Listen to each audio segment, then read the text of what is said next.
قوم کیا چیز ہے، قوموں کی امامت کیا ہے؟ قوم کیا چیز ہے، قوموں کی امامت کیا ہے؟ اس کو کیا سمجھیں یہ بیچارے دو رکعت کے امام؟ کس کو معلوم کہ ہنگامہ فردا کیا ہے؟ مسجد و مکتبوں میں خانہ ہے مدت سے خاموش۔ تعلیم مغربی ہے بہت جرأت آفریں، تعلیم مغربی ہے بہت جرأت آفریں، پہلا سبق ہے بیٹھ کر کالج میں مار ڈینگ۔ تیرے صوفے ہیں افرنگی، تیرے کالی ہیں ایرانی، لہو مجھ کو رلاتی ہے جوانوں کی تن آسانی۔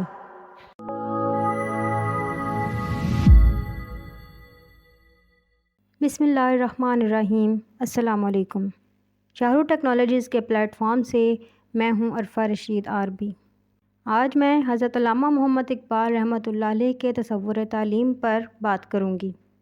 علامہ محمد اقبال رحمۃ اللہ علیہ کے نزدیک تعلیم ارتقائی، انقلابی، ایجادی، تعمیری، متحرک اور ہمہ گیر نقطہ حیات پیش کرتی ہے۔ یہ زندگی کی مونس و غمخوار ہے۔ یہ ماضی اور مستقبل کو ایک زنجیر میں منسلک کر کے محو خرام ہوتی ہے۔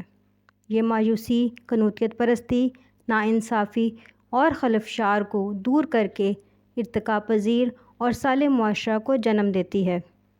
اس کے نزدیک روحانی و مادی اقدار ایک دوسرے کے وجود کے لیے تخلیق کی گئی ہیں تاکہ عقل و وجدان کی ہم آہنگی سے مکمل زندگی وجود پذیر ہو۔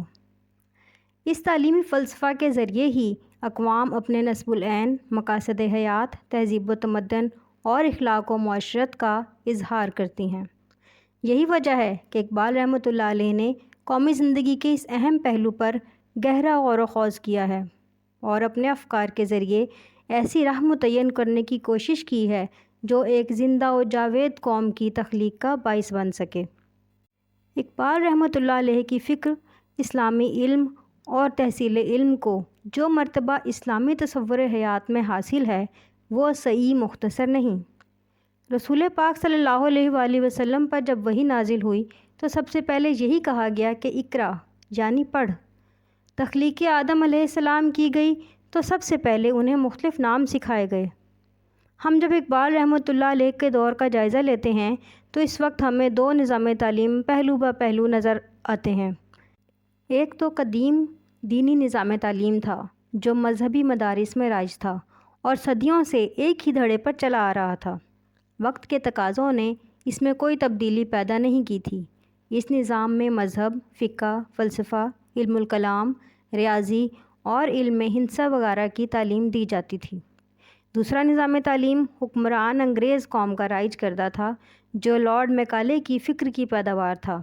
اس کا مقصد حصول علم میں مدد دینے اور انتظامی مشینری کے کلی پرزے ڈھالنے کے علاوہ ایسی نسل تیار کرنا تھا جو ذہنی طور پر اپنے ملک و قوم کی بجائے حکمران قوم سے وابستہ ہو۔ ان دونوں نظاموں میں سے کوئی نظام بھی ایسا نہ تھا جو ملک و قوم کی امنگ اور مقاصد کی ترجمانی کرنے کی اہلیت رکھتا ہو۔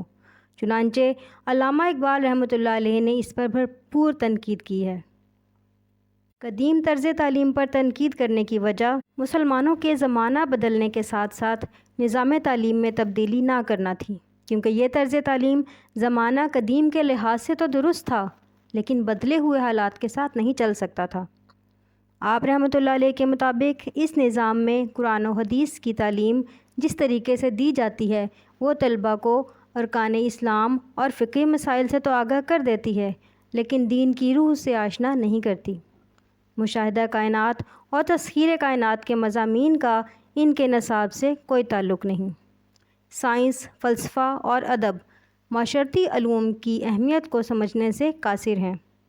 وہ اپنی بنائی ہوئی چار دیواری کے اندر رہ کر اپنے آپ کو نماز روزہ تک محدود کر لیتے ہیں۔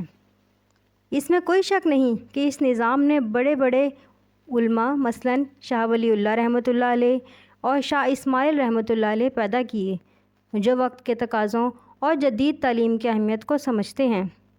لیکن ان مدرسوں کے تربیت یافتہ زیادہ تر وہ لوگ تھے جنہیں ملا کہا جاتا ہے اور جن کی خصوصیات میں تنگ نظری، تعصب، جہالت اور رجعت پسندی نمایاں رہی ہیں، جن کی بدولت اقبال رحمۃ اللہ علیہ ملا سے بیزار نظر آتے ہیں۔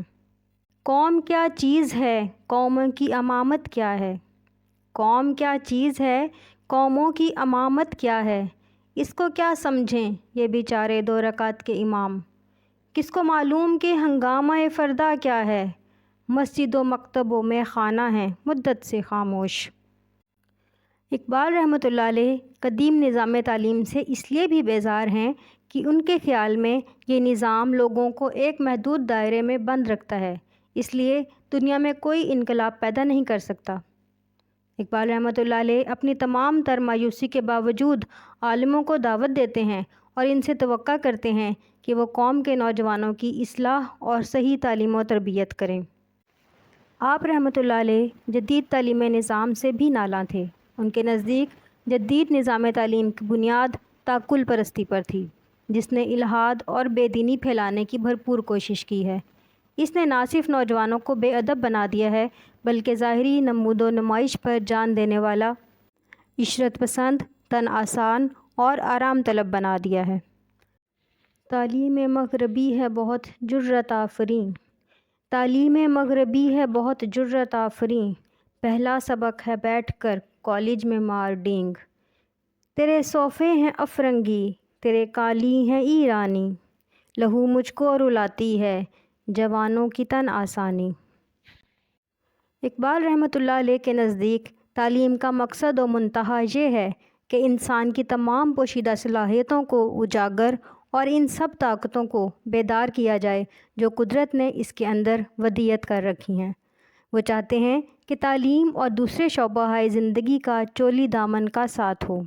تعلیم زندگی کی تنظیم کرے، اسے آراستہ کرے اور قوت نمو بخشے، اس کی خوابیدہ طاقتوں کو اجاگر کرے اور علمی قوتوں کے لیے نئی راہیں کھولے۔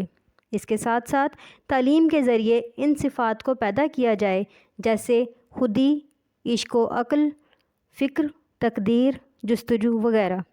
اقبال رحمۃ اللہ علیہ کے نزدیک تعلیم کا مقصد یہ ہے کہ وہ نوجوانوں میں بصارت کے ساتھ ساتھ بصیرت بھی پیدا کرے۔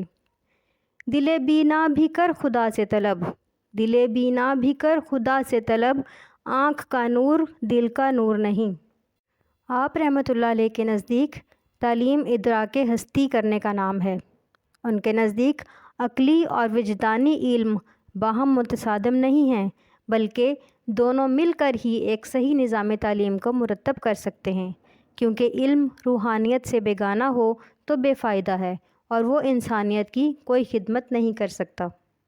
قدیم طرز کے دینی مدارس اور جدید طرز کی مغربی درسگاہوں کا نقص یہ رہا ہے کہ اول الذکر نے دنیا اور اس کے حالات و معاملات سے بالکل قطع تعلق کر لیا ہے اور ثانی الذکر نے دنیا کو اپنا مقصود قرار دے دیا ہے، جبکہ اقبال رحمۃ اللہ علیہ نے اپنے نظام تعلیم میں دین اور دنیا کا ایک حسین امتزاج پیش کیا ہے۔